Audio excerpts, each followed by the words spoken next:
Okay, good morning, good afternoon, good late evening to all of you. Thanks for participating to the World Bioeconomy Roundtable. We are extremely happy to see that we have received well over 200 registrations from 40 different countries to this event. All in all, we have today good coverage of all continents, especially from Latin America and North America. So thanks for joining to this event. So thanks to all to joining in for this roundtable. My name is Jukka Kantola and I'm the founder of the World Bioeconomy Forum. It's my great pleasure to welcome to all to this World Bioeconomy Roundtable on sustainable financing. You are all warmly welcome. I'm your host today, together with my colleague, Mark Ruston, who is in UK, and I'm in Finland. So good morning, Mark. Okay, everything fine in your end?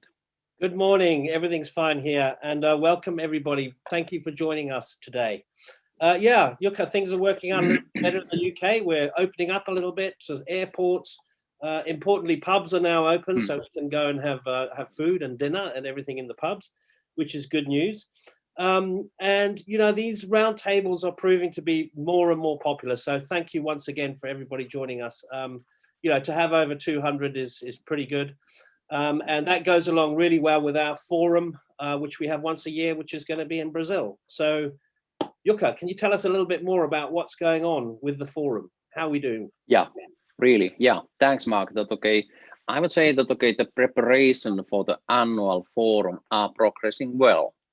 We are expecting over 60 high-level speakers and panelists from all over the world. Most of them we have already published. Actually, the 80% of them are already well known and they are already read out from our website.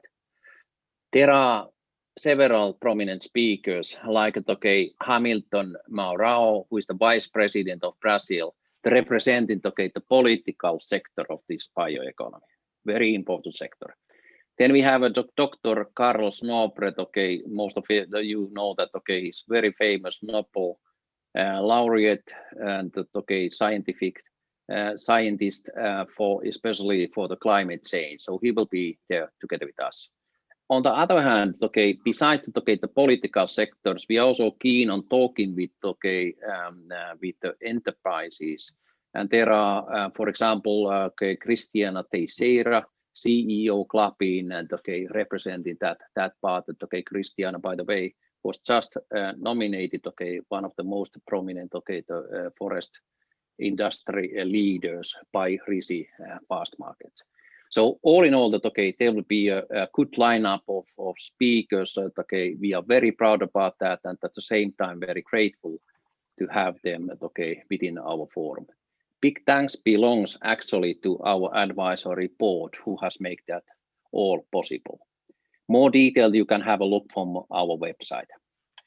We are surely closely following developments of the pandemic. Recent weeks have shown that okay, also in Brazil, the number of infection is decreasing and the vaccination rates are on the way up. I just checked okay, this morning our time that okay, the latest information that okay, that soon almost 20% of the Brazilians have received their first shot. My impression is that okay, and what I have been told, that the logistics and distribution of vaccines are well organized in Brazil. And once the availability of the vaccines increases, we will witness good progress also in Brazil on controlling the pandemic. So we are working to have an in-person conference in Belém. I think that okay, after this long pandemic term, we are all looking forward to it, to see face to face, to talk over the cup of coffee or even glass of wine. So that's what we are then looking after. Though we are prepared for a hybrid event, so the conference can be followed either on-site or online. We are prepared from them both. The venue itself is confirmed. It will be a lovely place called, sorry my pronunciation, Estação das Dogas, which is located in the heart of the city, Belém. Please check that, okay, more from our website. We just put that, okay, more information about the venue itself. Registration is open, so you can already save today your spot to this event by enrolling yourself. The registration site again can be found from our website. All in all, okay, things are progressing well, okay, with our host, State of the Bara, and together with our partners, okay, Brazilian Association of Agribusiness, ABAC, and okay, the Brazilian Tree Industry, IPA.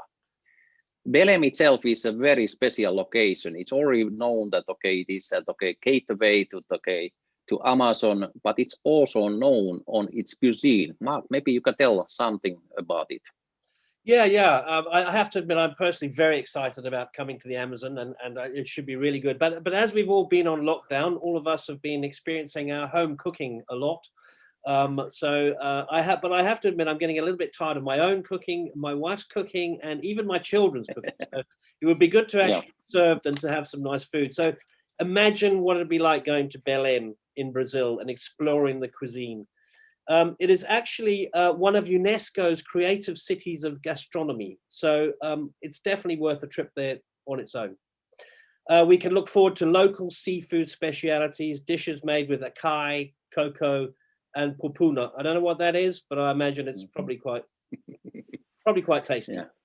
The food is actually a big thing in Belém. It's a major employer, and it has a very famous festival once a year celebrating food from the Amazon region. So I think all in all, with a fantastic forum that we're organizing, with the location that we're going to, it's going to be a fantastic event to be joining for sure. Definitely. Sound delicious. We cannot wait to get in there. So, but how it is marketed? Okay, we have also launched some new services. Maybe you could elaborate about them a bit. Yeah, there's a lot going on at the World Bioeconomy Forum. You know, we're becoming more and more a platform for the bioeconomy in a global sense. Because we're quite knowledgeable now, we have a good network of people, our fantastic advisory board, lots of members. We decided to launch a news service now, a news bulletin, which is going to be updated, in fact, daily, and then we're going to send out a monthly news bulletin. And you know, this news is coming in. This sector is starting to develop more and more. It's taken a while to get going, but actually, it's now starting to kickstart. You can see various projects going on around the world, and we're going to be reporting on them. And the breaking news from our own point of view is that we've actually now got it in a mobile format. So you can get alerts for the latest news coming in. We're working on that. We're going to be launching that very shortly. So it's all good. It's all good. We're growing. We're growing.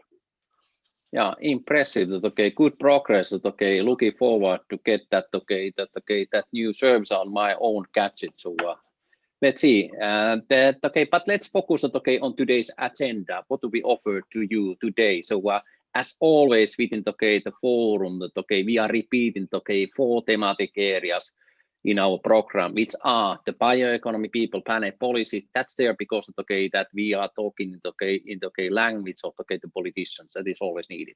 The second thematic area, what we are always having there is global leaders and the financial world, and that's what we are focusing in today. Then third thematic area is the bioproduct around us, because our desire that we would like to make this the bio-based product more tangible to all of you, that we do all know that what's the source of that everyday product that you are using. And then finally is that to look into the future. It can be basically whatever, but that we are very selective on that topic. This year, we are then focusing there on the bioeconomy and the health. Yeah, so these are then our cornerstones. So as said, today we will focus on the topic of financial world.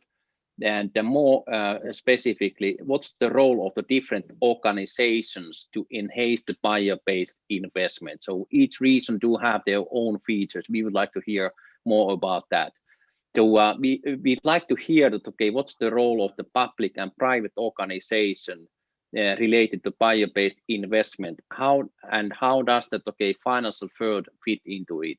This is certainly challenging. This is a challenging side to everyone. But once all 3 parties are aligned, we would expect enhancement on the bio-based investment. And that's the reason we have named this entire session that it takes three to tango. It's quite challenging, but in the best case, once they are working together, we will see that the good progress when it comes to the bio-based investment. So we will hear stories that from the various parts of the world about these topics. So Mark, maybe you could then introduce that how we then run this session today. Please. Yeah, sure. So, ladies and gentlemen, we have an excellent roundtable lined up for you today, global leaders in the financial world. And we're delighted to welcome our panelist and our moderator, Michael Nettersheim. Thank you so much for joining us. We would like to make this event as interactive as possible. So if you look to the right of your screen, you will see the chat box there. It's really easy. What you do is you go down to the bottom, you hit the chat button, and in you go. And please put all your questions there. On our previous roundtables, we've had a lot of excellent questions. So please don't be shy. No one's going to bite you. It'd be really good to have as many questions as possible. We'll try and put them all to the panelists. So without any further ado, I'd like to introduce Michael, who will be introducing the panelists and moderating the event. I'll just read you a brief bio of Michael so that you can get to know who he is. Michael's a founding partner of the European Circular Bioeconomy Fund. For more than 8 years, he was responsible for the bioeconomy investments at BASF Venture Capital. Previously, he was a member of the investment management team at High-Tech Gunnerfonds in Bonn, Germany. Prior to this, he was responsible for the corporate finance and investor relations at a publicly listed biotech company in Munich. Michael studied chemistry at the University of Bonn, where he was awarded a doctorate in biochemistry. He holds a Master of Business Administration from the Kellogg WHU Executive MBA program, and in addition, he has been certified biotech analyst for the German Association of Financial Analysis and Asset Management since 2001. So Michael, welcome. The floor is yours. Thank you. Yeah, thank you, Mark. Thank you, Jukka and Nina, for organizing this roundtable, and everybody welcome to it. It's really my privilege to now introduce you to very high-profile speakers, and we directly jump in. And I would like to introduce you to Sergey Malkov. He's the president of the Association of the Specialists of the Pulp and Paper Industry in Russia. Sergey was born in the Russian Federation in the early 70s, and he graduated with honors from the Helsinki University of Technology in 2002 with a doctoral degree in pulp and paper technology. Sergey has over 20 years experience in the pulp and paper industry, allows extensive experience in strategic planning and implementation of large-scale investment projects, both in Russia and abroad. In addition to this, he's also holding several senior management positions in different Russian and international companies that are involved in the bioeconomy. I look forward to Sergey's presentation, and Sergey, the floor is yours. Yeah, thanks, Michael, for introduction. Hello, everyone. Regard from Moscow. Sunny and warm. Today is 30 degrees centigrade in Moscow. Nice weather. Yes, I will jump to my presentation and share the screen.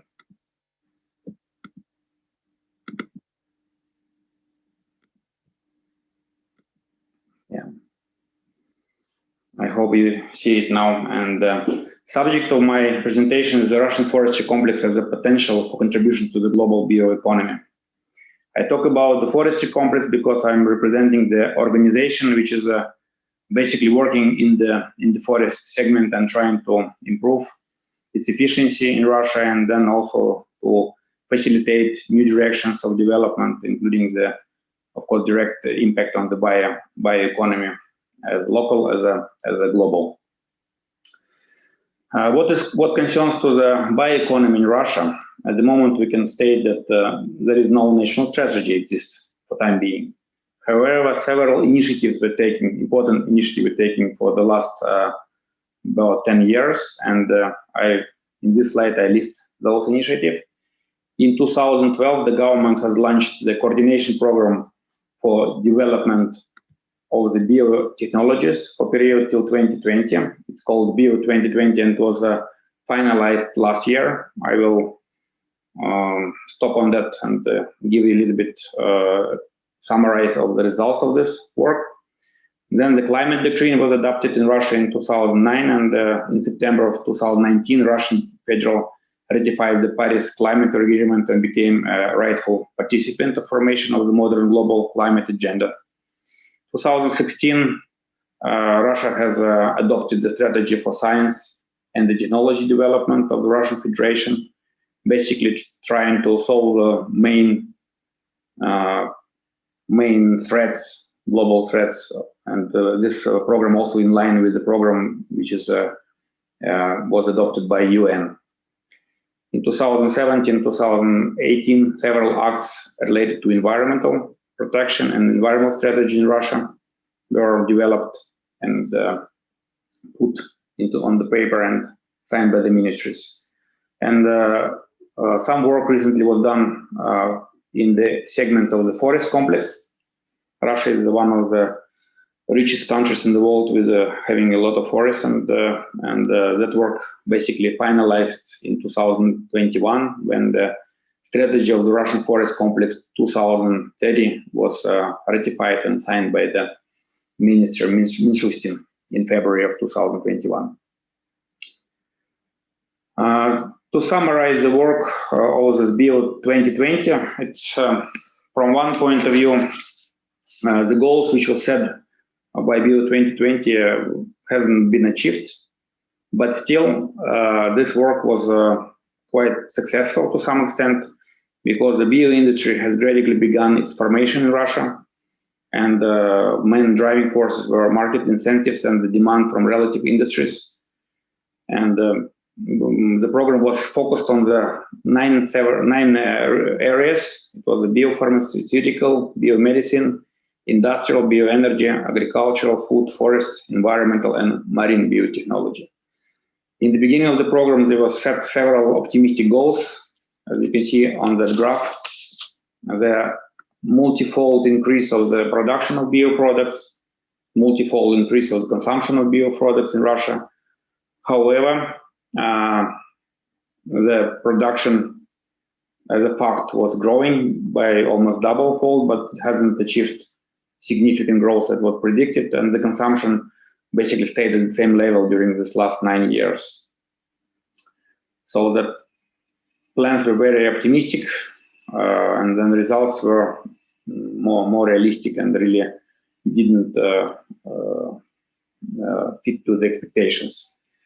And however, the bioeconomy started formatting during this past years, and the main driving force behind the development of bioeconomy in Russia was, first of all, state support for agricultural sector. That was a sector which was booming, which was growing.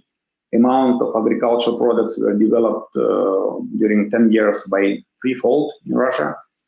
And also the strengthening of the environmental policy, environmental restrictions was very important. And basically, these strict environmental requirements for the industries contributed to emergence of technologies, including biotechnology, aiming to solving the environmental problems. So after all, I think that even the on the paper result didn't see as a very successful for the program.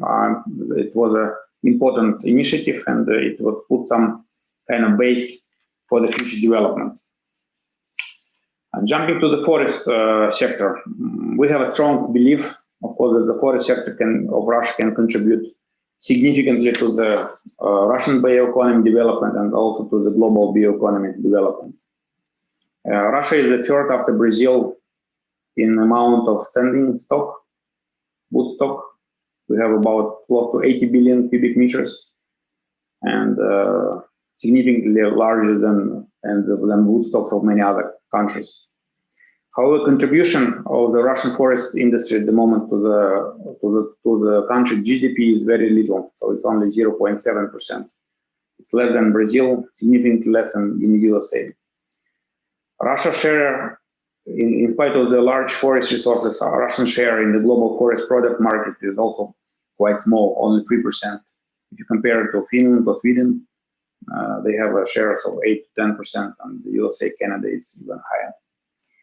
Our products which we produce in Russia in the forest sector is not very highly value added. So basically the pulp, a lot of unbleached pulp, some kraftliner, testliner, etc., some mechanical wood processed products. There are some information about the pulp and paper production. Per capita consumption in the country at the moment is about 55 kilograms of the products per person, which is below global average and much below than some advanced countries like USA and some countries in Europe.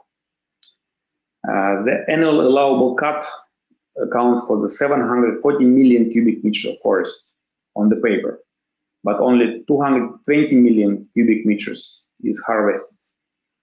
Based on the plans, which I will discuss later, of our program Forest Development Strategy 2030, this amount will increase to the level of 280 to 300 million cubic meters. So it's a significant forest resources which we have and unutilized. This slide shows the main players in the forest segment in Russia. There are top 4 companies is the Lim Group, having several large pulp mills and producing the largest amount of the output of Russian pulp and paper industry.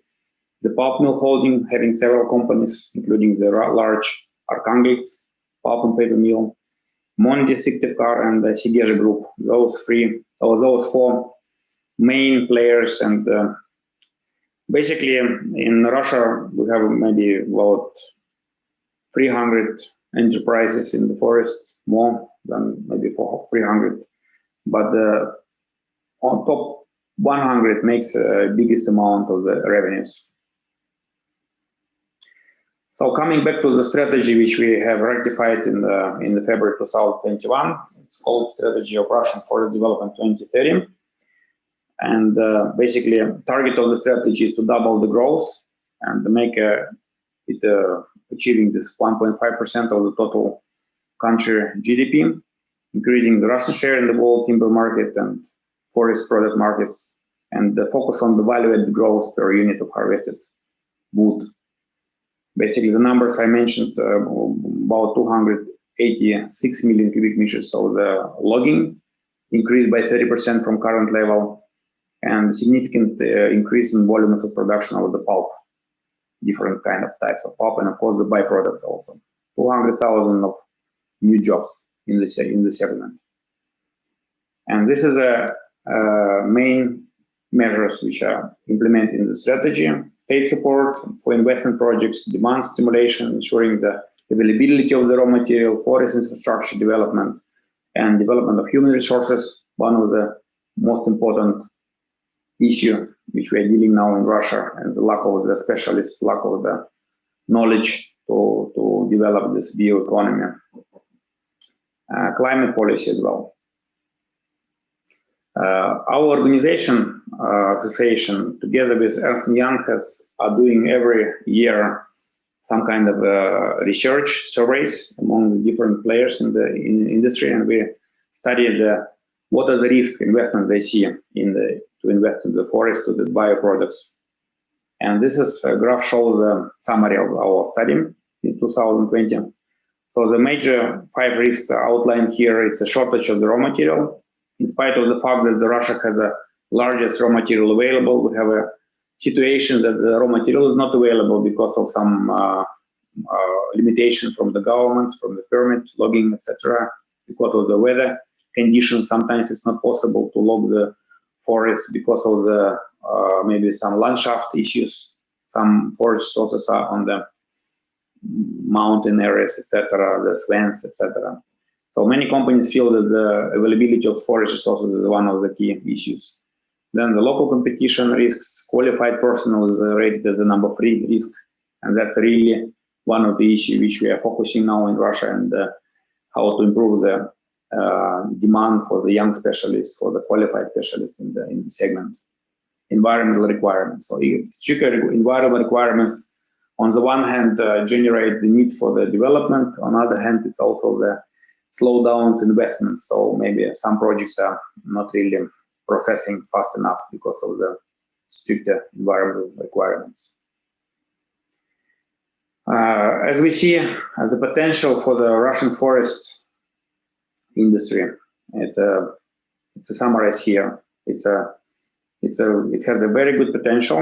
It has a large-scale support from the state, a lot of mechanisms which can be utilized by by investors. It's a priority projects which allow us to get a good logging areas of forest with a long period of leasing time and special stumpage price discounted. It's a special zones without taxes. It's a special contracts, investment contracts with the government, with the federal level, and also with the local level, etc. And then you probably heard that also restrictions of the wood export and the restrictions of the export for the undeveloped forest products. It's coming in 2022. Highly competitive raw material base. Even there are some concerns in some regions for the availability of the forest. We still have many areas of Russia where the cost of the wood at the site of the mill is below $20 per cubic meter, which is very competitive, and still it creates a competitive advantage for the development. Investment attractiveness, basically based on the project which we have seen, we have realized we are dealing the parameters for investment projects are quite good. So IRR always higher than 18-20%, good NPVs, and etc. Financial institutes are having a lot of interest into this forest segment. Most of them, they are ready to finance the projects with a project financing approach, etc. So we have a lot of availability of different instruments from financial institutes also for investors. Relatively low entry barriers. So the company who want to invest, they can get support from the local government, get the forest leases, and then get the site, industrial site for the development. So it's quite easy. Also, the environmental issues for the disposal of the wood residuals that we have all over the country. Plenty of the volume of the wood. I would assume about 70 to 80 million cubic meters of the forest is remained unused. It remains in the forest. It remains as a chips, as a bark piles, as a logs remaining in the forest. So this creates also the opportunity to utilize them and to create some bioproducts from this residual forest. This is how we see the future development. I think that the targets set in this strategy 2030 are achievable, and we see already a lot of initiatives are going towards implementation of a new project, new bio refinery complexes. We can see the potential for the forest in the biofuels, textile fibers, medicaments, biopolymers and plastic, biochemistry, and carbon sequestration also. That's important. And the President of the Russian Federation, in its recent address to the Federal Assembly, in the line with the main ideas of bioeconomy, outline also formation of the circular economy as one of our country's development priorities. So all the industries will take that as a base for the future developments. And basically that was my short message. Russia might not be considered as a strong front runner in this bioeconomy, but we're more or less following the pace which is given by the North America, by the Europe, and we are continuing to develop in that segment, and we strongly believe that the forest, together with agriculture, of course, will be one of the strongest contributors to this bioeconomy development. A few words about our organization still, that our organization, this Association of Specialists of Pulp and Paper Industry, one of our events is an annual VN conference, which we try to organize every year. Last year, unfortunately, it was not possible to organize. We had due to COVID, but this year we are trying to do it locally in Vienna. It will be December 2nd, 3rd, 2021. Everyone is welcome. Then we are doing this annual reviews for the forest complex together with Ernst & Young. Thank you for this possibility to participate, and I will be happy to answer any questions from the moderator, Mike, from you and from the participants. Thank you very much. Thank you, Sergey, for the very impressive presentation. And I think it became very clear that there's a lot of potential in Russia. And we now move on to the next presentation, and then we conclude with a Q&A session for all of you. Thanks a lot, Sergey. So our next presenter will be Sandy Marshall. Sandy is an executive director of the Bioindustrial Innovation Canada. He's also the chairman of the external advisory board of the Biorefinery Research Institute at Lakehead University. And he's chairman of the industry advisory board for an NSERC industrial research chair at Western University, and many other things he's doing.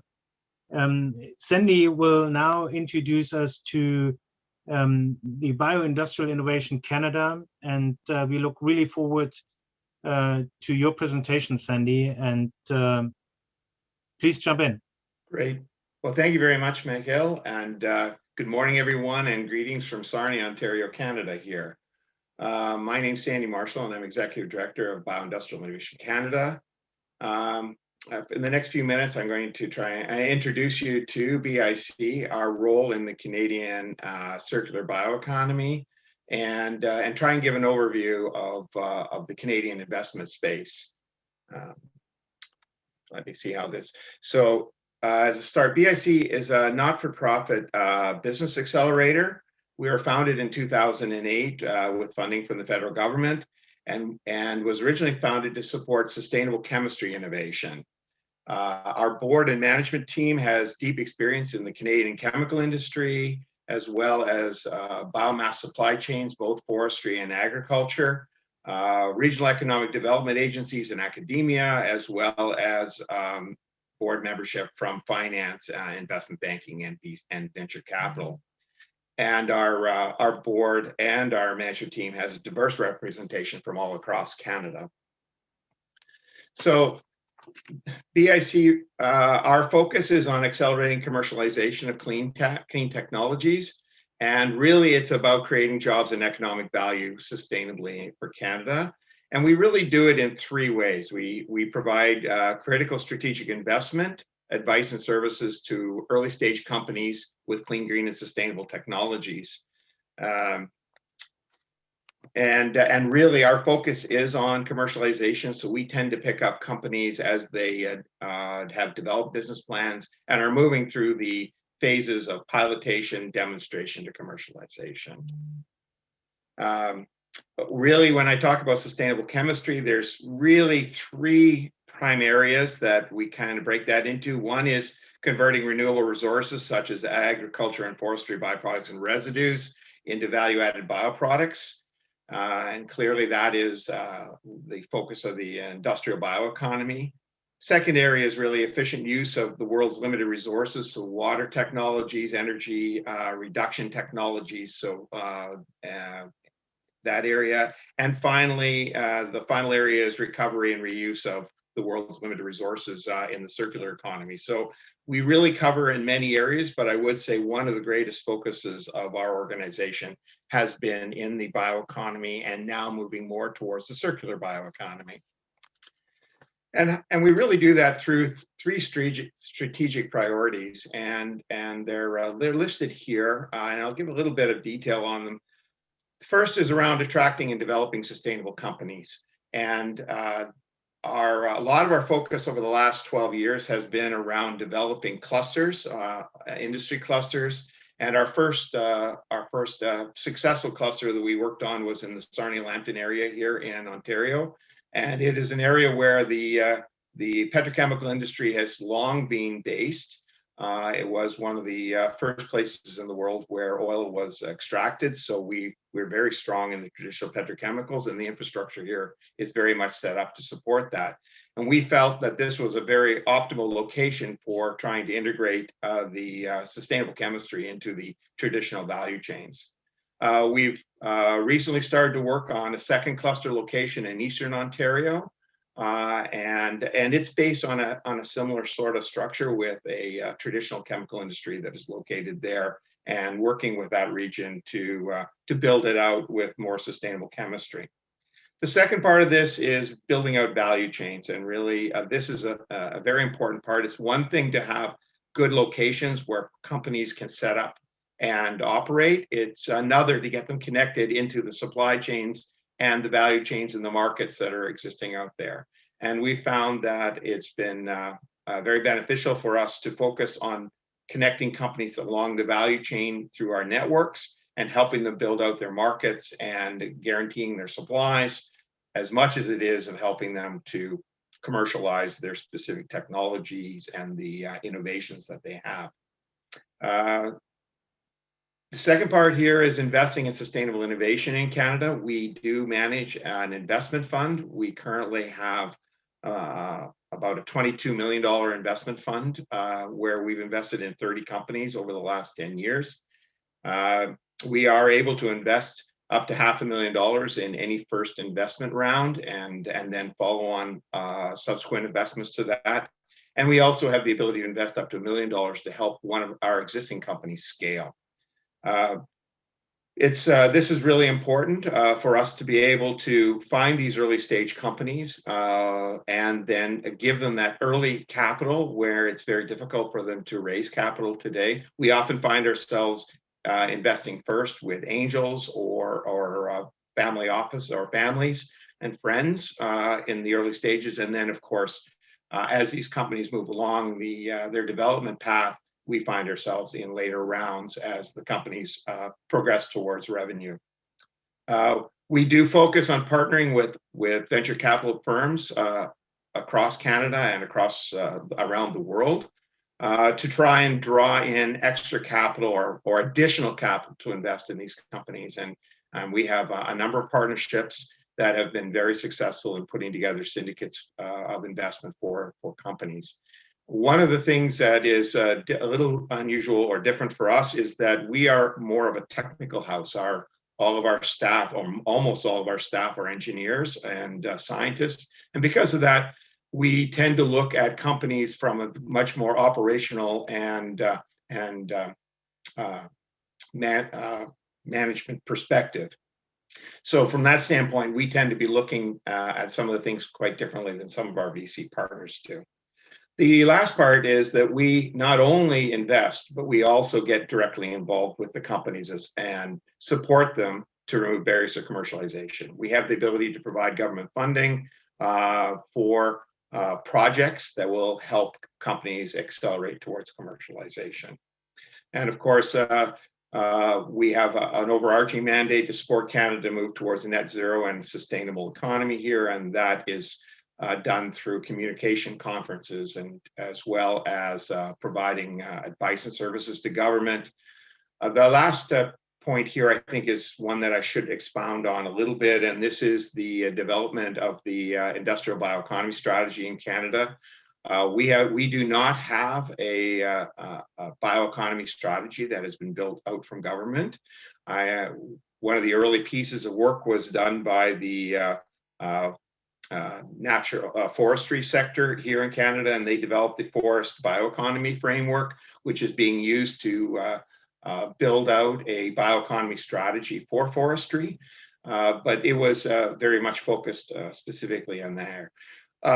BIC, together with a number of our partners, which include the Forestry Products Association of Canada, FP Innovations, Biotech Canada, and BioNB, we worked together in 2019 to survey and collect information and views from the Canadian industry in the industrial bioeconomy.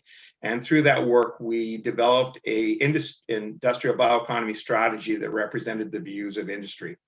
We have been working hard on moving that bioeconomy strategy forward, partnering with government to progress that. It has, I would have to say at this point, we have not progressed that to the degree we would we wish to, but it is there, and it is a strategy that's allowing us to focus our efforts on building out the Canadian industrial bioeconomy. So how do we support commercialization? We are funded through the federal government primarily. We do it through two programs. The first is the AgSci Research Cluster funded by Agriculture and Agri-Food Canada. And this is more supporting research and development of bioproducts that have a benefit to agriculture.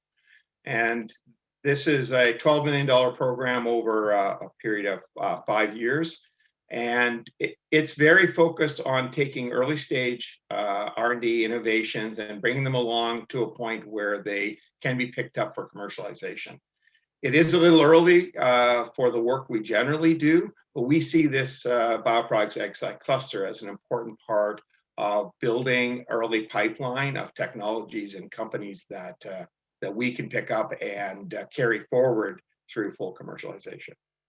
Our main program is our Ontario Bioindustrial Innovation Network, OBIN, and this is also funded through the federal government. And this is a $52 million program that is to run over 5 years.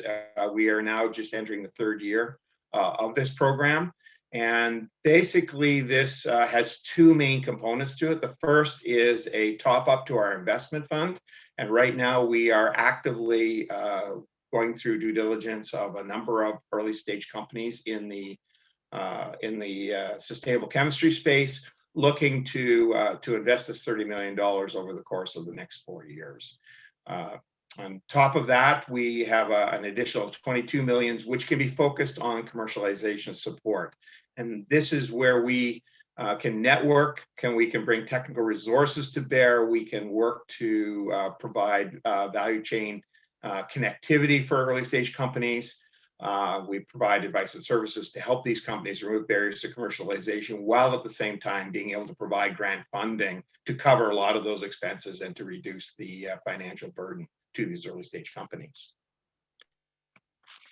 I think I'd be amiss if I didn't show our traditional value chain slide. This is really core to how we envision our organization working. As I said, in the early days, our work basically was built out of the traditional petrochemical industry here. And if you look at this slide, you will see the traditional chemistry value chain, starting with the fossil fuel feedstocks on the left and moving through to advanced manufacturing and consumers on the right. We've tried to show some examples of specific chemicals and materials that are in each of these sections, just so that people can get an appreciation of what we're talking about here. What has been our strategy right from the start has been the insertion of renewable resources and feedstocks into this chemistry value chain to take advantage of the existing value chain that's there. And in the early days, we had a significant focus on only the bioeconomy, the use of cellulosic sugars, oils, and biomass for insertion into fuels, energy, chemicals, and also biomass as a biomaterial into semi-finished goods. I would say that there has been a bit of a shift in focus, not to say that it's not, the bioeconomy is still not core, but we're seeing more focus now on resource recovery and the circular economy, which I think has been recognized around the world, and so now we tend to use the terminology circular bioeconomy, which is more all-encompassing. I thought I'd give a little bit of on the drivers and obstacles to investment in Canada. What are the prime obstacles we've faced here? Well, certainly Canada lacks an industrial bioeconomy strategy. There are pieces of it here and there, but unfortunately, the lack of the strategy creates a certain level of uncertainty. There is no long-term strategy in place. So when we're looking to attract investment into this sector, the sector is cautious about what's going to be the long-term focus. And is this investment, is it worthwhile to invest in something that's going to be taking quite a long period of time to bring to maturity? There is an embedded regulatory culture here. There's certainly a lot of focus now in Canada on terms like agile regulation, where we can move more quickly with the pace of innovation that is going on. But it is facing some struggles here because a lot of the regulatory environment here in Canada is based on a no-risk principle, and it's very difficult to be agile in a no-risk principle environment. As I said, there's a lack of political certainty for long-term investment, as we've seen with some of our changes in government. We're right now in a period in Canada where we have some strong views on both sides of the spectrum here on where are we going with climate change and where are we going with renewables and so on. And this uncertainty as our political landscape shifts is having an impact on longer term investment.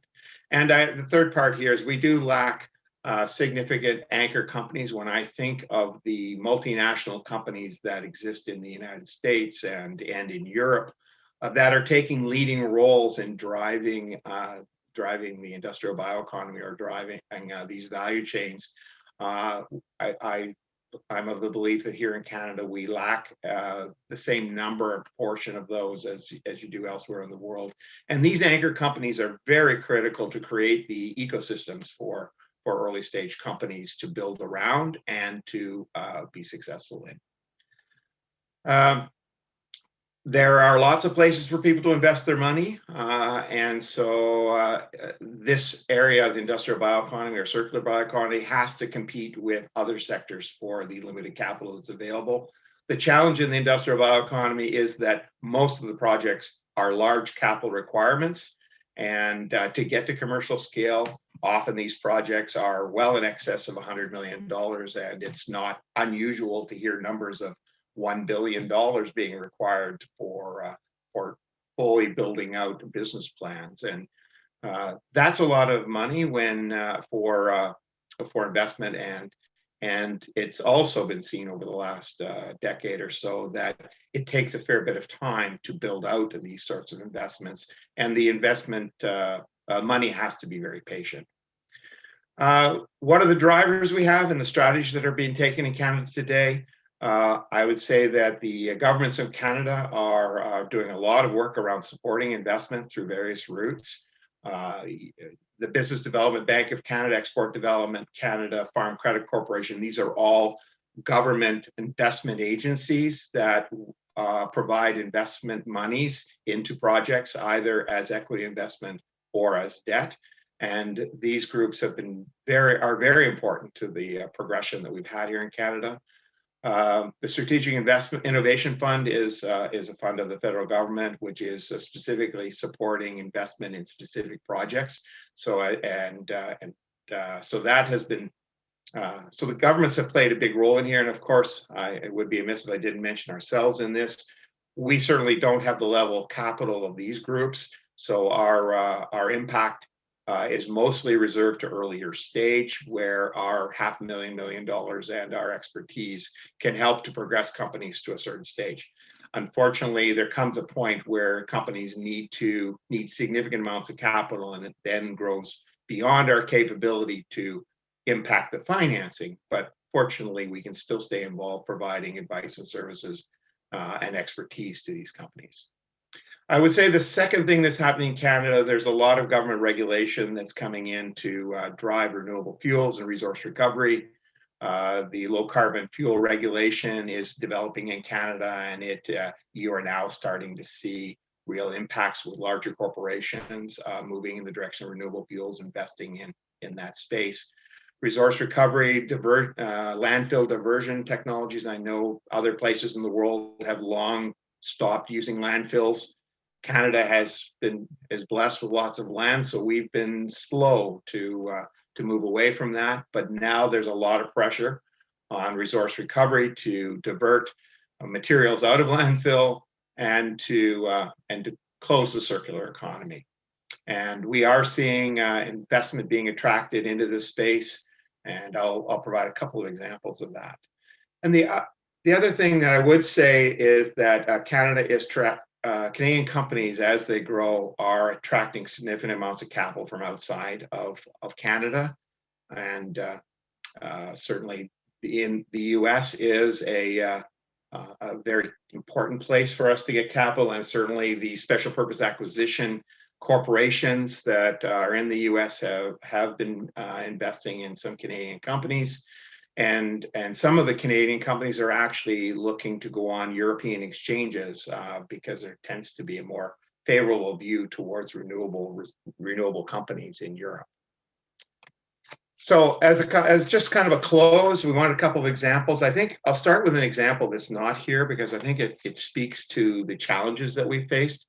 I'm sure many people on this call will recall BioAmber. BioAmber built their first commercial production facility in Sarnia, Ontario. The full investment of that plant and the development of that company was certainly in excess of $200 million to build that succinic acid production facility. As they moved through, unfortunately, they got to a place where they did not have sufficient funding to continue to move forward, and they went into receivership 2 or 3 years ago. Fortunately, those assets were picked up by another company called LCY Biosciences. They purchased those assets and they've started those assets up again and are running and producing succinic acid. It's very exciting to see LCY here because now they are developing new fermentation-based technologies out of that asset that's here. So it's a success story, but it's taken an unusual path, and I think it's very symbolic of the challenges this sector has faced over the last decade or so. But the two examples I do have on here, one is clearly an example of circular bioeconomy, and Origin Materials is a company out of California, Sacramento, California, that early on, when they were commercializing, recognized that the ecosystem and the cluster region in around Sarnia, Ontario was an ideal location for them to commercialize as they were producing biochemicals and using some very more traditional chemistry processes. When Origin Materials came to Canada, we were one of the first investors in the company when they came to Canada, and they've been working to get their first commercial production facility up and running. It took them a little while, but they recently partnered and are looking to go on the NASDAQ exchange here sometime in the next couple of months through a SPAC. And it's interesting to see that this company now has a valuation of close to $2 billion as it goes on the market. So you can see that as a low carbon, zero carbon company, they've been very successful at getting themselves to a place. But it took significant investment, and it took the SPAC to be able to get them to where they are and to now on their growth path again. The second company here is what I call a traditional circular economy resource recovery play. This company, Li-Cycle, was started here in Ontario. They had some very interesting technology where they could take recycled EV batteries, lithium, cobalt, and recover and reprocess those batteries and recover mining grade minerals, metals for reuse. And this company in the early days, we found them first when they were making a presentation to an angel group. We were first investors in them about 4 years ago. Very challenging for them to get early stage investment. And in fact, some of the earliest investors in Li-Cycle were out of Britain and the UK. They have grown. They've been very successful at building out their technology and their business plan. And they recently also went to the United States with a special interest acquisition corporation, and they look to be going on the New York Stock Exchange later this year, also at a valuation close to $2 billion. So as you can see, there's good money going into this space, but when you get to the bigger capital, we are challenged here in Canada, and often we find our companies are looking for big capital coming from other jurisdictions besides Canada. I think I'll stop there and look forward to taking your questions. Thank you. Thank you, Sandy, for the very nice and insightful presentation. Since we are overrunning a little, I would suggest that we directly move on to our next presenter, who is Felipe Mengal.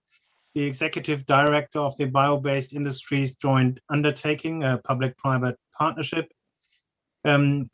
He's the CEO and executive director of this entity since October 2015. Philippe was trained as an engineer in chemistry and bioindustry at the Gembloux Agro-Biotech University in Belgium, and later in strategic innovation management at INSEAD. He started his career in 1990 in France as an R&D engineer in the field of biomass fractionation and purification. In 1995, he became a technical director of a research center dedicated to biomass valorization.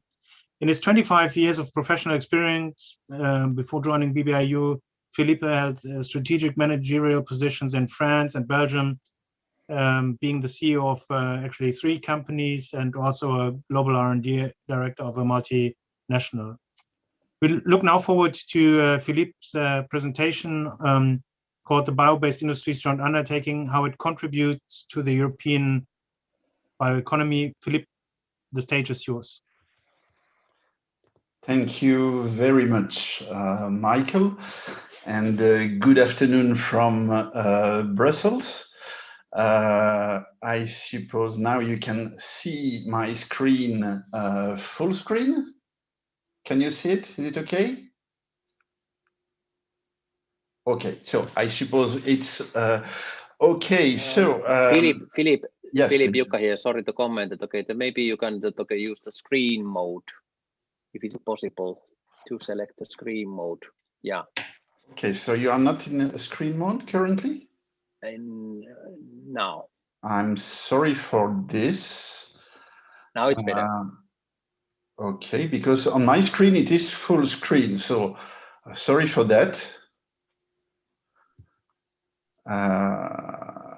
Sorry. You can see your first slide here entirely and part of the next slide. So you can follow this. Okay, is it a problem if I continue like this? Please go on. Please go on. Okay, so, sorry, my apologies. So I will go ahead. And yes, on this slide, you can see the scope of the BBIJU, Bio-Based Industry Joint Undertaking. So the scope is not the full bioeconomy. It is the European bio-based industry, which is the subsector of the bioeconomy, but which weigh already for 700 billion euro and 3.6 millions of direct jobs. And you can see here the value chain of the sector we cover, value chains where there are clear challenges and risk. First of all, feedstock supply reliability from a qualitative and quantitative point of view, the sustainability of the sourcing of the feedstock, the protection of biodiversity and ecosystem, the fact that the supply chain is very fragmented, still very fragmented, with insufficient infrastructure to transport the biomass from where it is produced to where it will be transformed. And where it will be transformed, it's about biorefinery, which represents a heavy investment, but also very risky investment because of technology risk, but also product and application risk.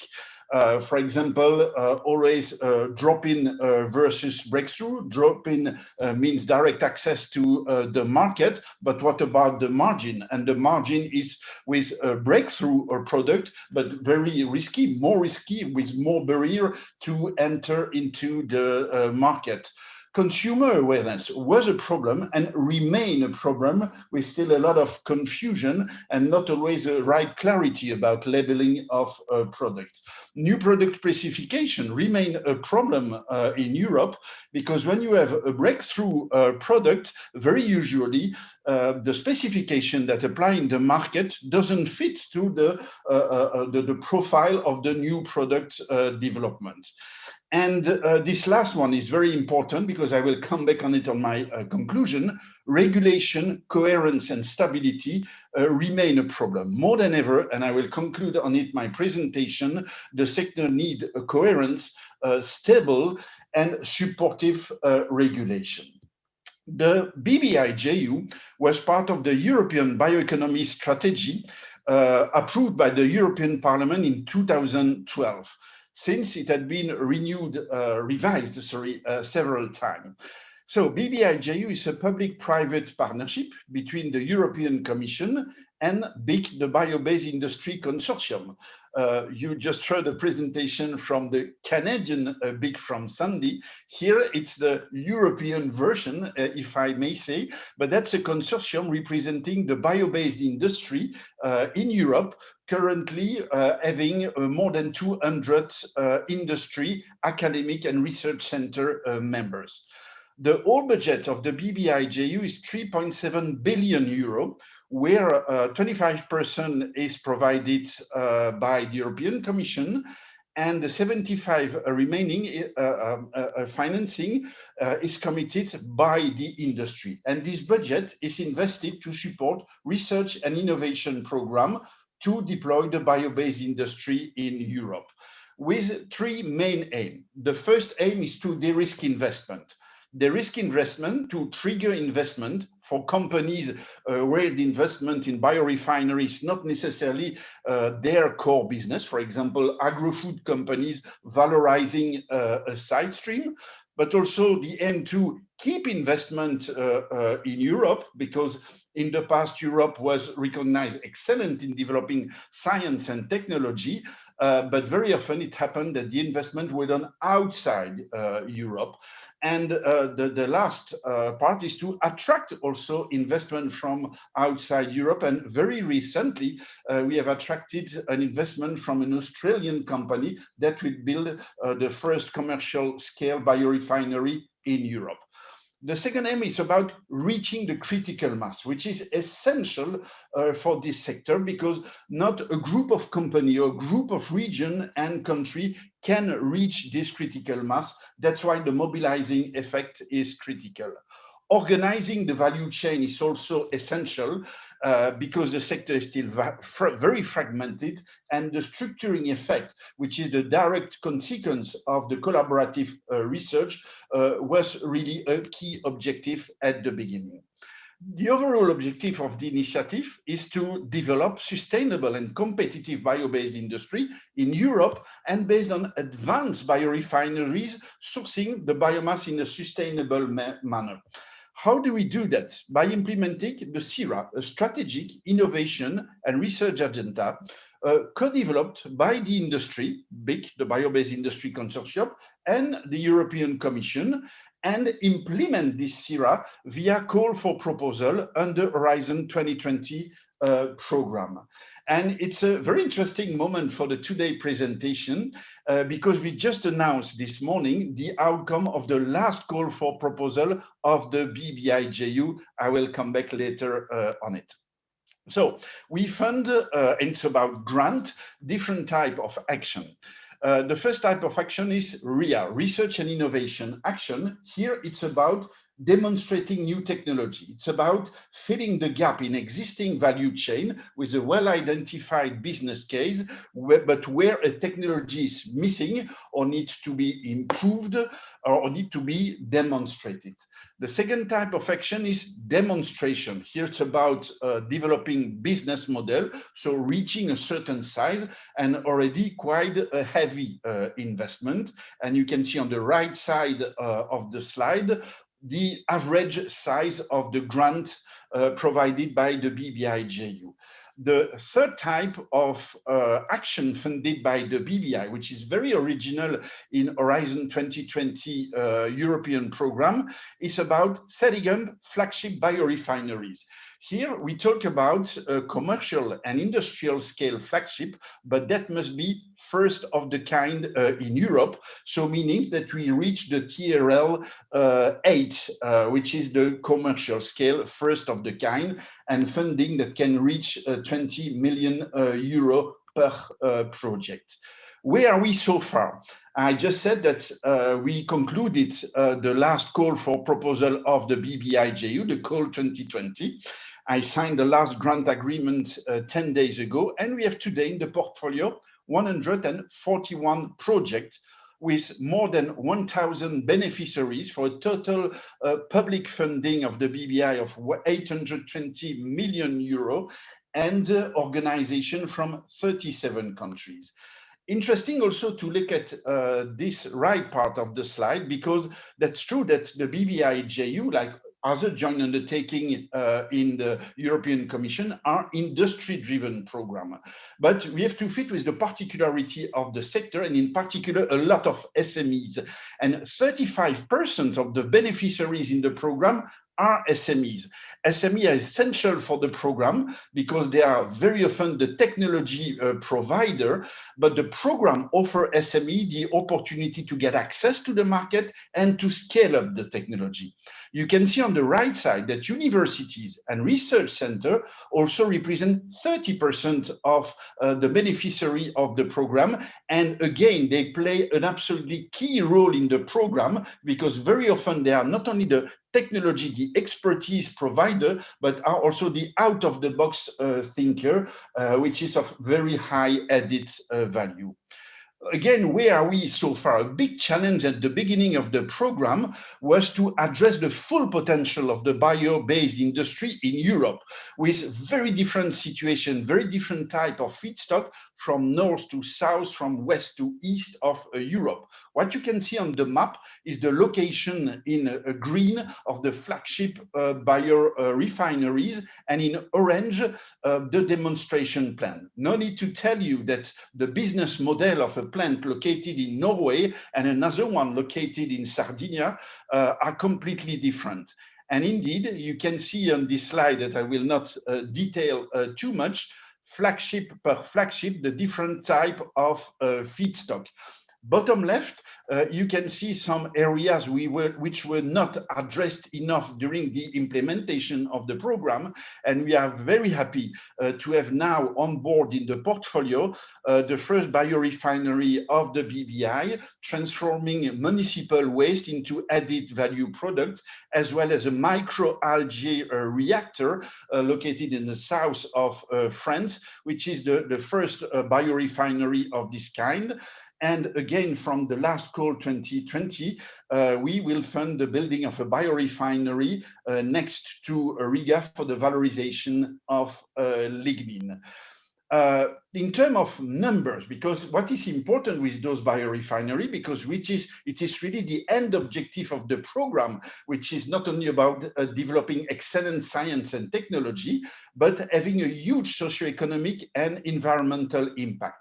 Just the 11 flagship funded by the program, so here I don't take yet into account the one from the last call, they represent 3,500 direct jobs and 10,000 indirect ones. And where the BBI, only in those flagship, invested 228 million euro, the private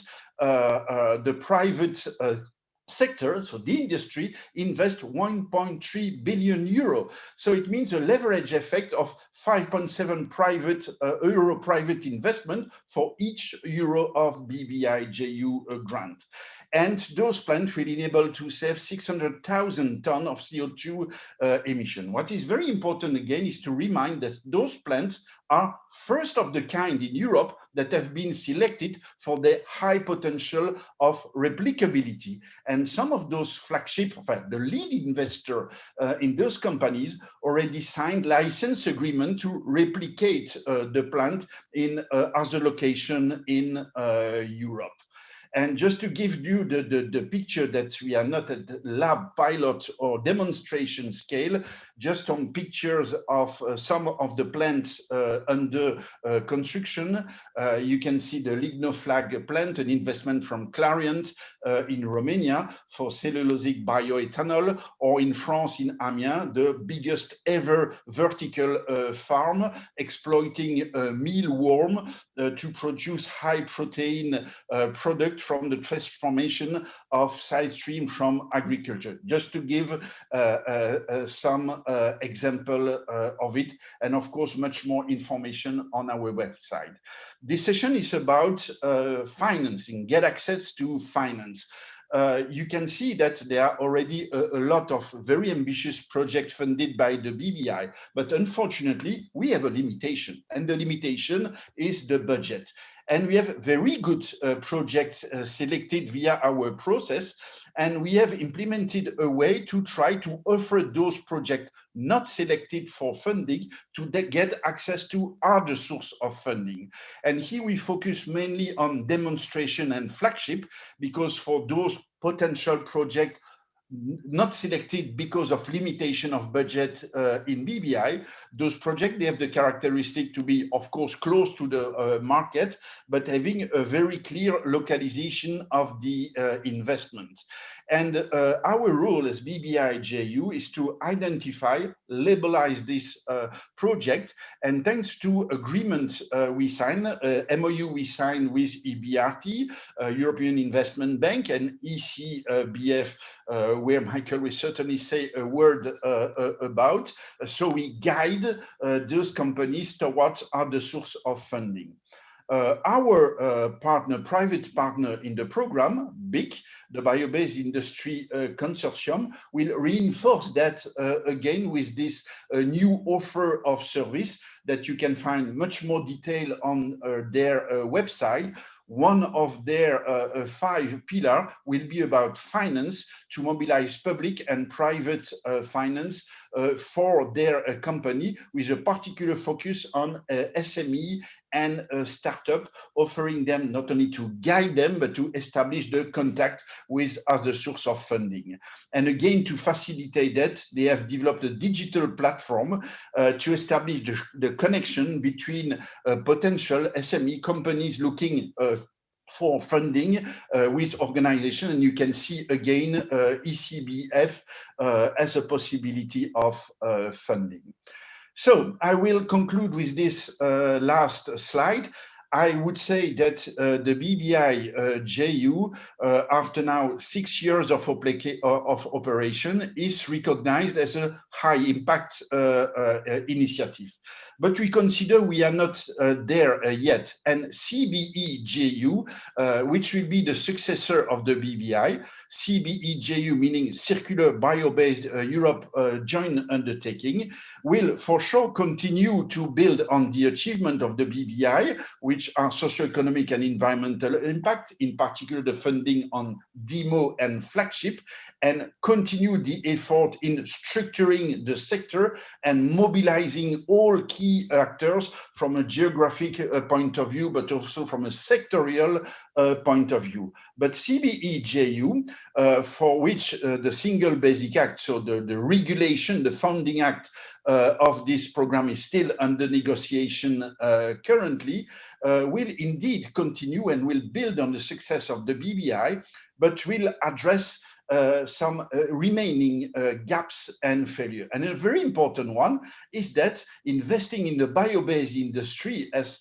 the previous presenter clearly showed, remain huge and still risky investment. Getting access to private capital remain a challenge. The funding gap for demo and flagship remain. In Europe, there are still non-bankable projects. Replication and of the current flagship will request a huge amount of money and investment. That's why synergies with other source of funding remain capital and will be reinforced by CBE. CBE will have a specific strategic axis around the increase of the deployment capacity, and a new body will be created under CBE that doesn't exist under BBI, which is called the Deployment Group. And one of the missions of the Deployment Group will be to establish synergies with other sources of funding. And a last newness, if I may, from CBE, which was not a priority for the BBI, will be the feedback to policy, because as I said at the beginning, more than ever, the sector needs coherent, supportive, and stable regulatory framework. And for example, the current discussion about a sustainable finance taxonomy, which is essential, of course, we can see how important it is to have coherent, supportive, and stable regulatory framework to keep Europe as an attractive area where to invest in the bio-based industry. I thank you very much. I remain available for your question. My apologies again for the format of the presentation. And I repeat, you can find much more information on our website. And if you want to follow us to see what will be the next step, the CBE, stay connected. You have the link on my last slide. Thank you very much. Thank you, Felipe. And we're now coming to our last presenter, which is Jorge Vega, the State Secretary for Economic Development, Science, Technology, and Innovation of Amazonas. So basically the region where the next World Bioeconomy Forum will take place. I would like to welcome Jorge. He is currently serving as the Secretary of that state for Economic Development, Science, Technology. He has also more than 40 years of experience in the private sector management of companies such as Coca-Cola. With that company, he was for more than 28 years. And also he was for 7 years in that company, the operations director for the whole of Latin America. Jorge, please feel free to start your presentation named The Bioeconomy Amazonas. Thank you, Mikael. Thank you all who are watching us today. And my special thanks to Diogo Catola and all his group who could put together such a nice roundtable. Well, I am Jorge Vega, and I'm speaking from Manaus in Amazonas. I will share the screen so you can see a little bit of where we are.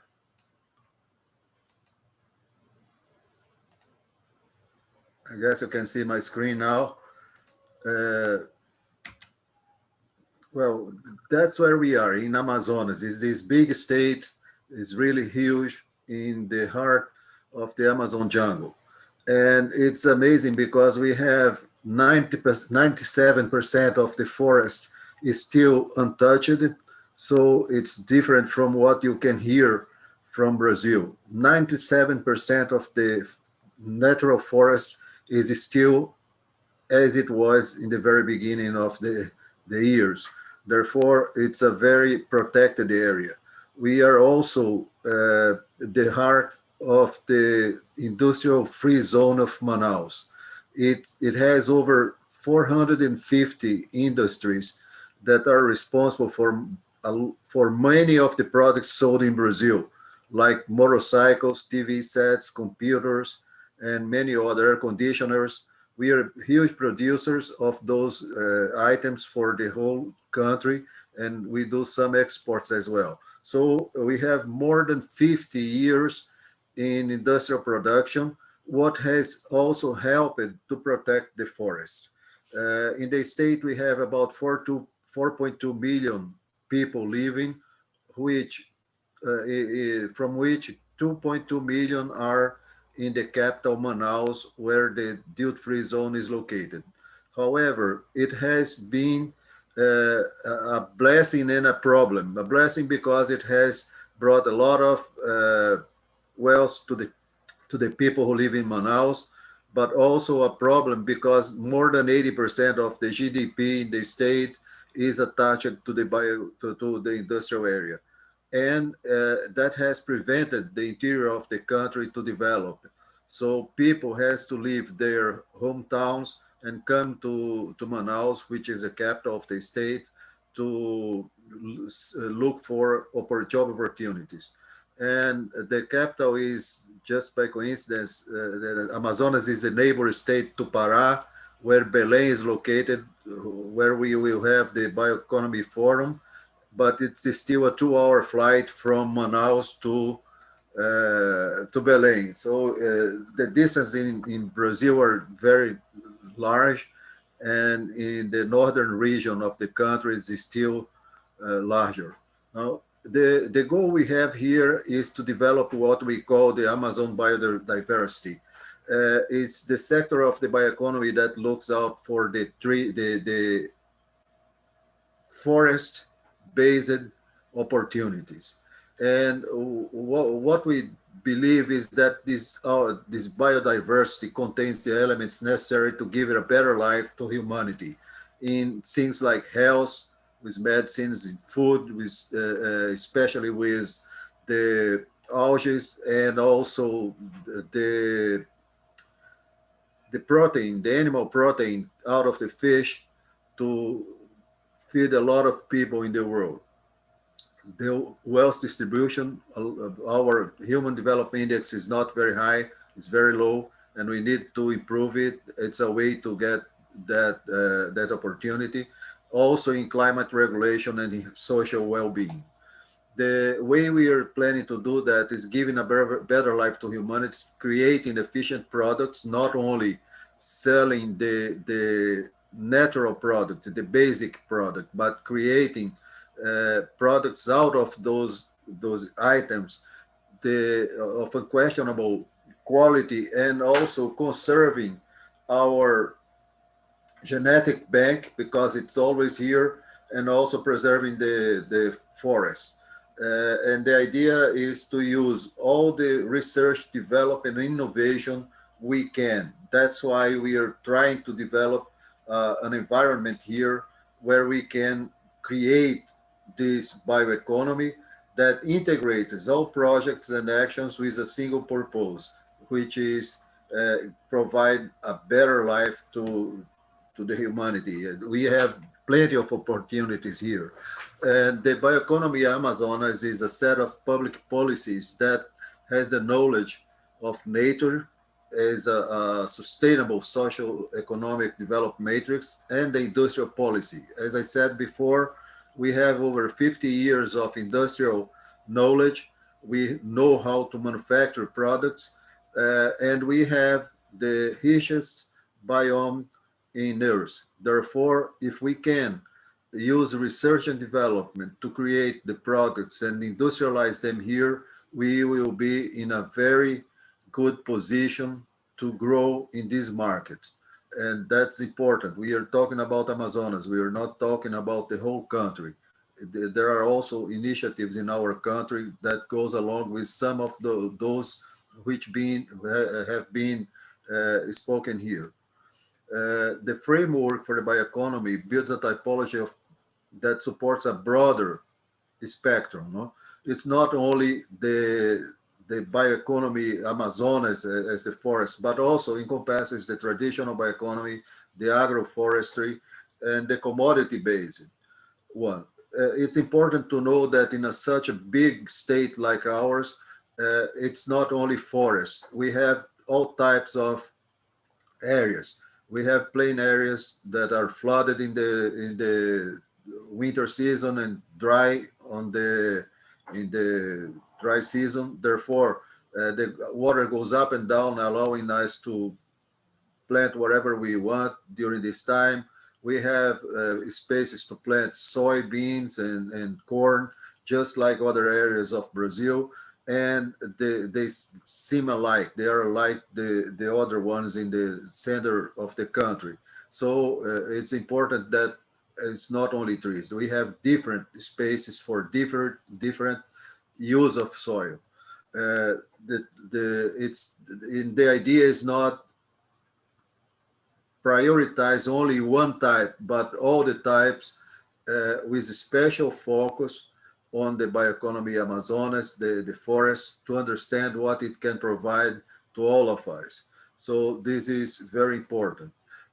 We have basically two challenges. As I said, one is to add the bioeconomy to the economic matrix in Amazonas, because 80% is industrial based. We want to make the bioeconomy a big portion of the GDP, and that's why we have to develop this policy where the based products are in the center, and they incorporate the interior of the state in this supply chain so it can develop, improve their wealth, and also give a better life for those who live there, give them the opportunity to choose between staying where they are and keep protecting the forest and moving to another part of the country or somewhere else, but that they will do that by choice, not by lack of choice. And the areas we find that are easier to develop products are in terms of food. We have a lot of products that can be produced, a lot of food that can be produced with the items we have in our forests. In the beauty and wellness, there are companies already working on that. The hydration, we have different infusion plants that can be used, and also the fruits. We have health. There are many components of the forest that can be used to develop new medicines. And also we have new materials. One that's very interesting is wooden panel made of the acai berry seeds fibers. So it makes a new wooden panel. Instead of just throwing it away or burning it, make it a new product that can be used to make furniture and a lot of other things. And there are other items that we can use to replace what's now used for packaging. For instance, there are some fibers, and those are new industrial materials that we can add to our supply chain. Our guiding principles are the conservation of the biodiversity. We can never lose the genetic bank we have. We know that it can be transported somewhere else, but the base, the nest of this genetic bank is our forest, our state, and use the science and technologies focused on the sustainable use of the socio biodiversity. There is a lot of knowledge already in place. We have to combine that with the industrial requirements so we can produce what's necessary to reach our goals. As I said, to reduce the social and territorial inequalities. People here have a very good standard of life in Manaus, but a very poor life by all means in the interior. So we have to balance that, better balance that, and expand the biodiverse and sustainable forested areas in our state. That will help people understand and see what's the value of the forest as it is and make use of it to make more money, therefore wanting to preserve it. So as we move forward, we are promoting a prosperous environment for research and development. We are looking to foment a system of strong interaction between the biological inputs from the Amazon biome, strengthening the manufacture of raw materials with greater added value. We can make lines that are green lines of circular economy that can help people to recognize the value. And this is a difficult point for us in Brazil. People do not see the value in those products yet, as they see in Europe especially. The creation of production lines incorporating natural materials such as fibers and all the processes with intensive use of water is not just using the water and throw it back in nature as it was used. No, it's making a good use of water, but we have plenty of water for any product, like the textile industry, for instance, and also building the mechanisms for the initial promotion of this of the activity until it's self-sustainable. It's very difficult, really, to get the money to have this production going. People tend to invest on what they know and not on what they don't know. They don't want to take the risk. That's why we are promoting a series of events to discuss how the bioeconomy in Amazonas can be funded and people can be willing to invest and make money in the future. So it's very difficult, but that's what we need to know. To do. It's really a privilege, the possibility of giving a better condition of life to those who live here and deserve it. That's what we are trying to do from the government point of view, trying to put together people who live in the forest and out in the interior and the industrial area that can make products, and also the scientists that can develop this new knowledge based on the forest items. That's basically connect the forest with the industrial areas where we can find the merge to develop this new bio-based economy in Amazonas and make it grow and be prosperous to everyone in our area. So the future is today's. Any contacts, this is my email. And I thank you for the opportunity to be here. To be here. Thank you, Dorio. That was really nice and very insightful to learn about what's going on in your region regarding the bioeconomy.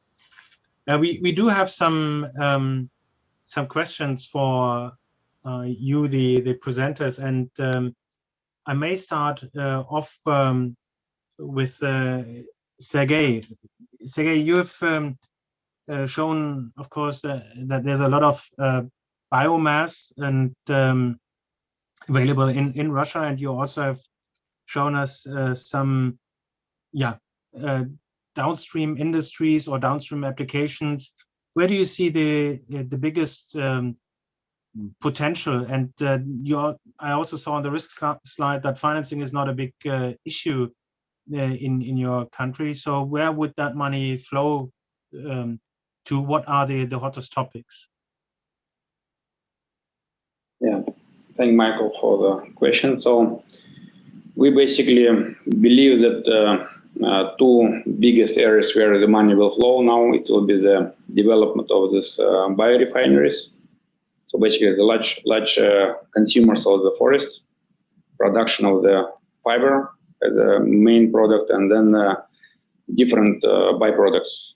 Like can be the bioplastics or biolignin, whatever is needed for biochemistry, etc. So green energy, of course, and then different chemicals as a byproducts streams. That's one direction.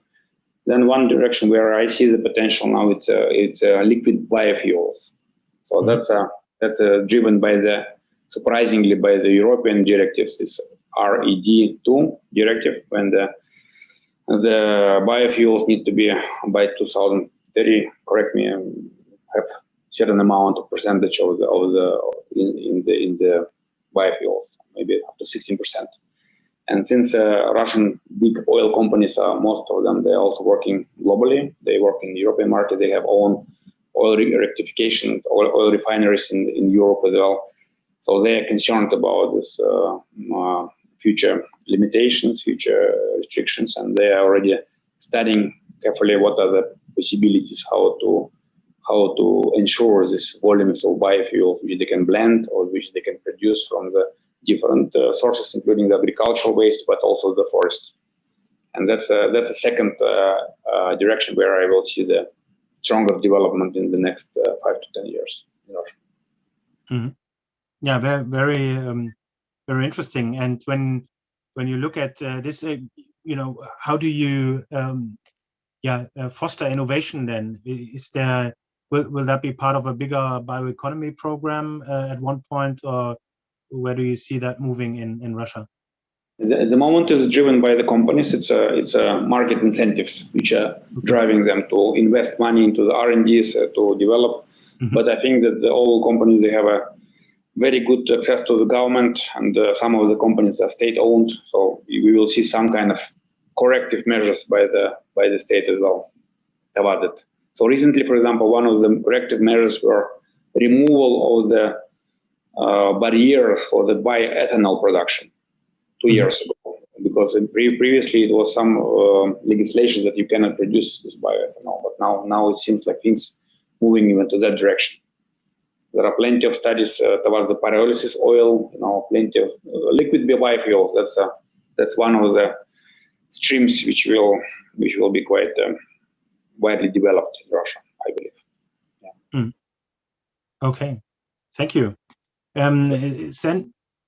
Sandy, you already elaborated a little what's going on in Canada on the bioeconomy strategy, and a question to that: when do you think there will be an overarching bioeconomy strategy in place in Canada? And would you anticipate in this context any further increase also in public funding to attract more private capital? I'm not sure that we will see a all-encompassing industrial bioeconomy strategy come into place. I think, as I noted, there is the forestry bioeconomy framework that the forestry industry is working from, and then there's the industrial bioeconomy strategy that we put together based on feedback from industry. I think right now governments are looking at those and providing some levels of support, but I don't see necessarily a overarching strategy built beyond what we have today. As far as government funding and programs to be able to drive the bioeconomy, I think there's already a lot of funding coming into place. I think at the moment we're going to see more activities start to happen as regulatory or mandates and those sorts of things come into play, like the renewable fuels or the removal of materials from landfills and those sorts of things. So I think that's more likely to drive it. And I think what's starting to happen now is, as we see larger anchor companies pick this up, you're going to start to see funding coming through the strategic partners more in the future. Okay, very insightful. When we look again back to the Amazonian region, Jorio, how much of the financing, from your perspective, needed will go into establishing new value chains? You already mentioned on one slide already some opportunities, but will this be further expanded? How can we think about this? We are talking about close to $100 million a year to start the system here. And that will help the companies to come to Manaus with their labs and also provide them with some public policies to help the people be willing to live in Manaus, live in Amazon. And we have to give some better opportunities. It's not the same as living in New York, London, Paris. It's very different. So for people to come here, we have also to provide some more resources that has to be financially good for them as well. So we need about $100 million a year in the 5 first years to start to build this business. And when you say you intend to attract innovation, how do you find these innovations, and how do you find the people? Do you promote your region internationally, or in Brazil, South America? How do you do that? Basically by promoting the area in Brazil and some opportunities internationally. Right now we are going to participate in the Dubai fair to show them the opportunities, because right now we don't have anything close to anything. We have very little, and what we have to do is to make them want to come. We cannot provide, we don't have an infrastructure to attract anyone. We have to create one. That's the big difference.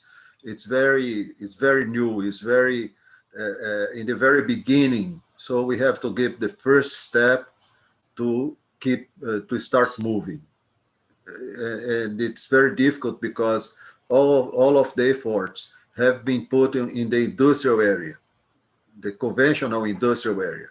It's very easy. It's known, but moving to the unknown, which is the bioeconomy, people don't want to put their money on that. So both the state and some people with a different vision will have to invest here. For that to happen, the government will have to provide with some other opportunities. It's public policy. There's no other way. Sounds like a big challenge, and maybe something I would be interested to learn when we see us again in autumn about also the socioeconomic aspects, which you highlighted in your presentation. I think that's obviously a very important aspect to consider. Just one comment. In Manaus, we have 2.2 million people living.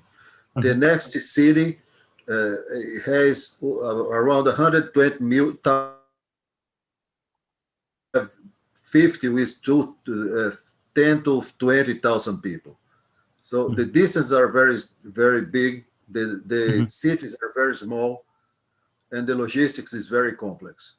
So put this all together and still make money is a big challenge. Yeah, we will follow this, and we are looking forward already to the update in autumn on that topic and see your progress.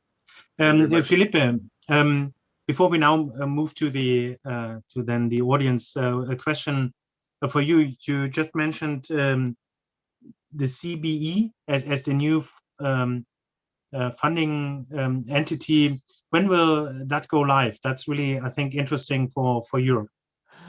Yes, of course, and for a lot of potential beneficiaries, of course.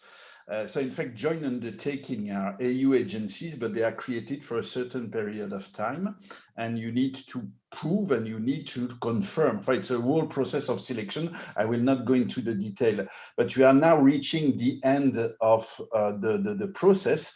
And as I said very briefly, the final text is public. It has been published by end of February.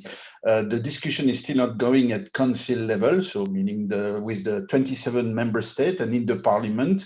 We expect that the negotiation will be concluded for summer or just after the summer, so that the new act can enter into force let's say September, October. And then everything that exists in the current BBI will be transferred into CBE. And very fast, we can imagine to launch the first call beginning of 2022 already. Yeah, this sounds really promising. And I think everybody in Europe is excited about this. And as far as I've seen, you did a very great job, and it's good to see that this will continue. And yeah, that's very important. And what is very important is that the way the program has been built is really a strong collaboration again between the European Commission and the industry. And what is important is that we keep everything that made the success of the BBI, but also addressing remaining gaps and weaknesses. So yes, it will be a very ambitious program and very impatient to be ready to launch it. Yeah, I can imagine, and I'm also excited. So we will follow what's going on over the summer, and wish you all the best to make this happen. Thank you. Yuka, Mark, I assume that you have received some questions from the audience, and we may want to share one or the other. Yeah, we certainly have got some questions. So I think what we'll do is, just for time, we'll stick to one. Everyone's got quite a few questions actually, but we'll just stick to one or two for each, and then see how much time we have going. So thank you very much, everybody, for your questions. There was quite a few there, which is good news, and thank you very much to the presenters as well. Really good information there. So Sergey, to you first, please. Can you put your camera on? And there you go. Fantastic. first question, how open are the Russian financial institutions to help fund the project spearheaded by European countries? You mean by European companies? Yeah, sorry, European companies. I think that there is no really preference from the investor origin. The key issue is that the project is feasible. It has a certain background, this criteria of efficiency, and then Russian institutes are, of course, open. And when the foreign company investing into Russia, of course, it will anyway allocate the Russian entity. So the money will be given either to the mother company or either to the local company for the project execution. And then terms, conditions might be different from the ones you have in Europe, of course, but they are quite competitive. At least what I have seen, the numbers are very competitive. Okay. Sometimes with Russian banks arrangements, you can get a better interest or the rate for the loans than with the help with the export credit agencies, etc. So, okay. No big issue. So the key issue that the project is efficient, it's solid, sustainable, and correspond to all this criteria of efficiency. Okay, so that's a positive thing for sure. Another question is, will there be a continuation of Bio 2020, and is there a roadmap for the next steps? It's a good question. At the moment, the relevant industry associations already initiated work for the update and enhance of the state coordination program for the development of biotechnology, and it's till 2030. So the Bio 2030 is coming quite soon. I assume even 2021. Okay. And that program will have more focus on the industrial biotechnology and focus more on the governmental measures for the stimulation of these investments. Okay. And added on to that question is, what role might forestry and forestry-based products and processes play there? Are there concrete plans for demo biorefineries? We have several projects ongoing where I already would call them biorefineries because they already take into account all the green aspects, the zero fossil fuels utilization, and then a lot of byproducts, biome, etc. So there are several cases, and I think that that to build a biorefinery it takes several years. So yeah, I expect 2024, 2025 there are some new modern biorefineries will appear. Maybe in the segment of biofuels it will be faster a little bit, but for biorefineries it's a capital intensive project. We talk about 1 to 2 or up to 3 maybe $billion. So it's a big investments, but they are already under development. Great, excellent. I'm going to move on to another presenter now, Sandy, but we may come back to you, Sergey, so please stay on the line. Sandy, Canada does seem to be quite advanced in the bioeconomy, but why does it not yet have a bio strategy, in your opinion? Well, Canada's a very diverse country, and being a federation, there's a lot of different viewpoints when you go from one coast to the other, and trying to find a consolidated approach that fits all areas is very difficult. I think we've been more successful at developing regional strategies and building a national strategy. When we built our national strategy from the industry perspective, we had to very much take into consideration the diversity of the various regions and find some commonalities some things that were in common across the country. But for the many things that were the same, there's a lot of things that are different. Okay. Excellent. And another question for you here. Are there any demonstration or prototype biorefineries working in Canada, for example, in the chemical complex you mentioned of Sarnia? Yeah, I would say that in the region of the chemical complex like Sarnia, it's more of what we would classify as a cluster, which is basically a number of companies leveraging the ecosystem and the infrastructure that's in the region. So that's more the case. When you get into biorefineries and demonstration facilities and biorefineries, I'd say that's happening more in the forestry industry. You're seeing a number of the forestry companies in Canada that you're seeing innovative technologies building out around them, demonstration plants being built for production of lignin, cellulosic, various cellulosic materials, sugars, and bio-oils for fuels. So I would say the biorefinery piece is building up more on the forestry side than we're seeing in the industrial regions, which is more cluster development. Sure. And another question for you here. If you had an unlimited budget, what additional actions would you take to accelerate the circular bioeconomy? Any advice for a newly established circular bioeconomy cluster?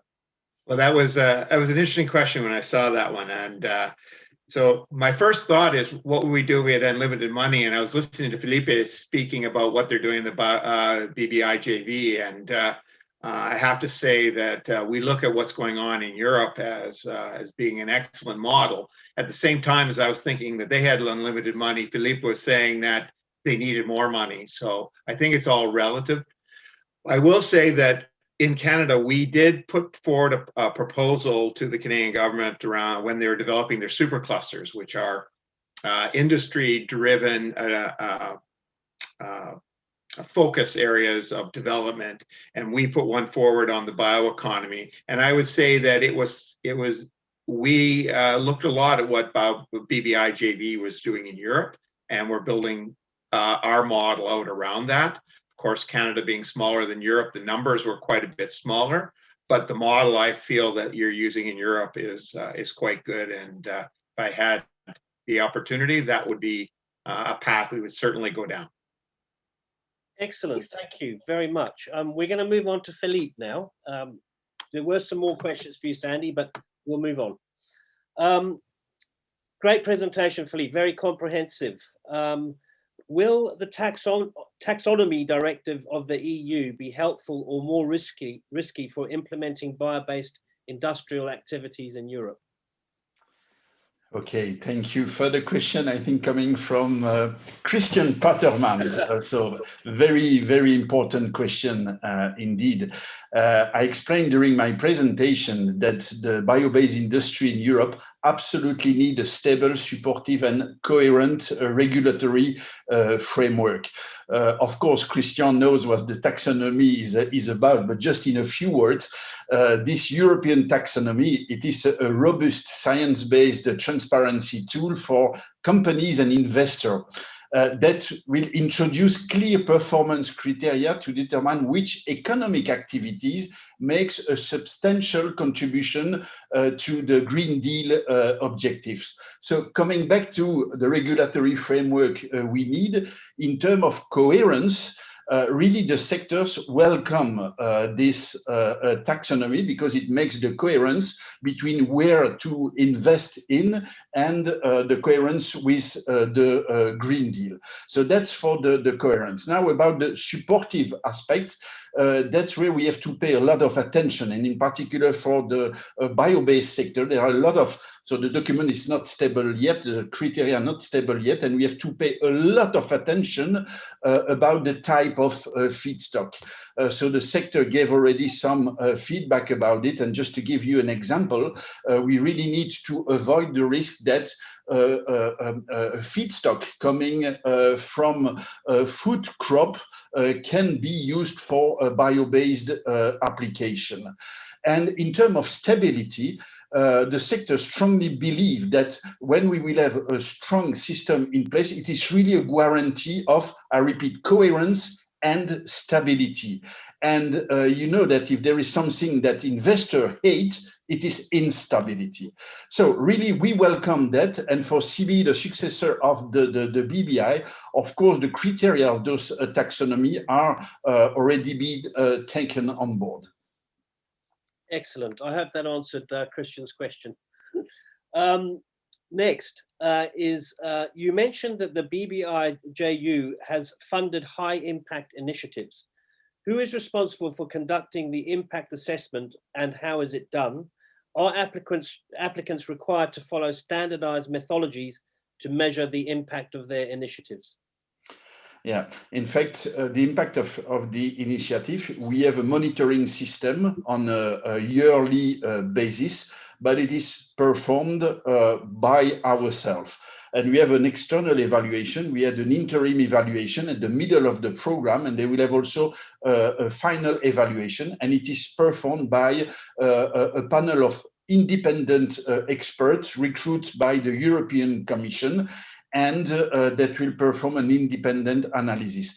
And for the preparation of CBE, indeed, there was an impact assessment that was performed. The report has been published last week of February this year, so a few weeks ago. And again, it is based on a survey conducted by the Commission services, different DGs, and again, in the panel of independent experts. And all the information is public. It's totally transparent exercise. Excellent. Thank you very much indeed. Thank you. Yurio, I'm not sure. Are you available for questions? Or I did see a message that maybe you had an appointment. Ah, you're there. You're available. I think you're on mute. I'm okay. Fantastic. Excellent. So we have a question here with what are the concrete initiatives being implemented in the Amazonas to foster the development and consolidation of value chains linked to biodiversity? How are these initiatives ensuring a sustainable sourcing of raw material from the forest? I'd like to state again that we are in the very beginning. We have a good environment because it's a tax-free environment. Therefore, it helps those who want to come here. And we are working on the development of a platform to include those people in the supply chain by giving them the specification. Today, we don't have specification for the natural ingredients. We are creating that. We are putting together these people with potential investors, and it's a mission. It's not something that's going to be ready next week or next month. It has never been taken seriously, and what we are trying to do is a transformation, and the transformation from nothing to something that can be part of the GDP. The idea is to get it to 10% of the GDP, adding to what we have now. But developing a policy is part of what we need to do. There is not a good policy in the country. There is not a good industrial policy considering what we have. The policies available from the public sector are not fit for the bioeconomy. So the environment is not yet an attractive one. That's why it's so difficult. It's really something that we are envisioning and starting to build. And for that, we are putting together a series of known scientists in Brazil, and also bringing together people from the finance area, so we can create this platform to link all together and make it something that you can touch, you can see working. Yeah. It's not just acai that we are selling acai because someone decided to do that. It's much more than that. The people say we have over $25 trillion of value in the forest, but no one can show that yet, where it is, what is needed to get some of that. That's what we are trying to do. We are just in the first steps, unfortunately. It's a shame for us, but someone has to start. I'm trying to do that with my team. Tatiana is a very, very key player in that, and not very much support from anyone else. No. I think, as we all know in the World Bioeconomy Forum, as founders and as stakeholders, that it's an evolving process. It takes time, for sure. And that's why we're here, I think, is to share knowledge and best practice and everything. I have one more question for you to finish, which is, you have close neighbors, which are Colombia, Venezuela, Peru, Bolivia. Do you have any plans for larger regional projects? If so, can you give some examples? We are developing a project with the Inter-American Development Bank, putting together all those countries that have some of the Amazon area to commercialize products to export products. So this is the only initiative we have actually going on that can put together these countries. Excellent, excellent. Well, thank you very much. And I think we're going to bring Jukka back on board now to conclude. Yeah, that is a challenging part. That to conclude this all, that what these great speakers has just told us, but I try to share a few words. Remembering that we are overtime already here, but it only tells that that how important is this sector as a whole, and there's a lot of things to share between different parties. But what I found here is that this is very interesting that this at least the regions are in the different states, as mentioned there. Your area, in Amazon taking the very first steps. On the other hand, they are maybe areas which are a bit more advanced in terms of the financial, let's say tools to support and the development of the bioeconomy. That I think like in EU, like told by Philippe, that there are tools in place. Private, public-private. Let's say development program. So on the other hand, it seems to be that there are different drivers. So like in Russia, very much what I learned from Sergey, that the companies are driving this development of this sector. So that's the one. And when it comes to Canada, so seems to be that at the moment there is the forest bioeconomy framework is there in place. But my understanding that the players are looking after to having also the bio strategy in place, which will help also the companies to develop their plans over this bioeconomy. So all in all, this was very fascinating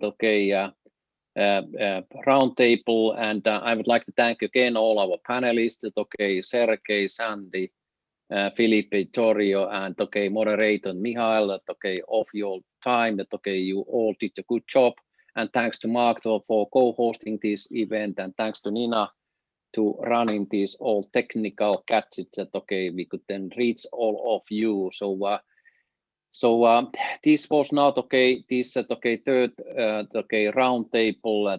I'd like to use this opportunity to share some news from upcoming activities that what we are then developing and within World Bioeconomy Forum. So we at the World Bioeconomy Forum have been taking time to reflect about the role and importance of the bioproducts in the superseding the non-renewable and fossil-based option. And we have come across that we all have come across with the bioproduct, whether it be reading about it, whether about owning or contributing on its development or production. Just a few examples. It may be as simple as a wooden chair, or more complex, like these chemicals what your company is producing. So we have this all we are having these showcases at our disposal. So what we like to do is that we are asking you to share your story about the bioproduct that what you are familiar with. So we are launching now the World Bioproduct Day, which will be held on 7th of July every year. And it will be then run as a social media campaign to raise awareness of the importance of the bioproduct around us, and how do they contribute to the environmental sustainability in our everyday life. We ask you to share your experience and narrative by posting a photo or video of yours, or your company's bioproducts. Share it via your LinkedIn or Twitter with the accompanying hashtag Bioproduct Day. And we will showcase and share your post throughout our social media channels. So we hope that as many of you will participate. We are happy to share in your messages. more information that will be released about this soon. So please stay tuned. So actually, with these words, I'd like to thank you about your participation. This was really then the third roundtable as such, and now we are moving closer to the Forum 2021 in Belém, and we've been contemplating there might be one extra roundtable later on in summer, in the beginning of August, and that will focus more on Amazon. So stay tuned and read out from our website about it. So thank you for your participation, and looking forward to seeing you Belém. So Ate Loco Belém. Thank you. Bye bye.